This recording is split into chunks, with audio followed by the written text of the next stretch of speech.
l'autre. Et vous savez ce que celui qui a été giflé a fait? Il a écrit dans le sable. Il dit, aujourd'hui, mon meilleur ami m'a giflé. Et puis ils ont continué leur chemin. À un moment donné, ils sont arrivés à une oasis, c'est-à-dire où il y a l'eau. Il y a de l'eau. Et ils ont décidé de se baigner, de nager. Et celui qui a été giflé, il ne sait pas nager. À un moment donné, il a commencé à se noyer. Et celui qui l'a giflé, qui sait nager, va sauver son ami.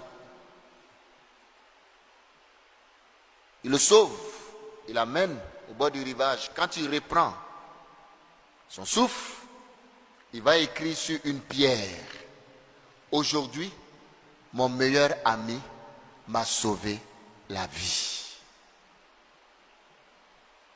Et celui qui l'a sauvé, qui sait nager et qui l'a giflé, lui demande, mais pourquoi est-ce que quand on a eu notre dispute et que j'étais giflé, tu as écrit sur le sable?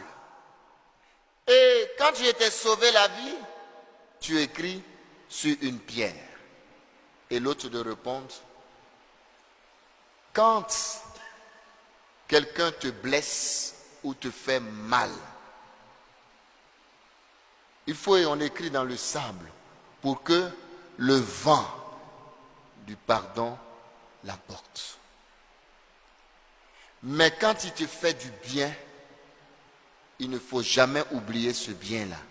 Parce que c'est ça qui solidifie notre amitié.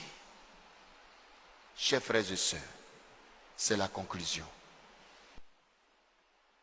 Que la haine qui t'habite, la colère, la vengeance, la rancœur qui t'habite, il faut l'écrire dans du sable, c'est-à-dire qu'il faut pardonner.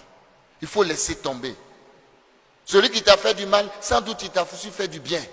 Et regarde le bienfait. Parce que la colère nous détruit.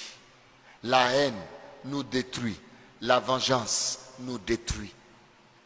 Mais le pardon nous guérit.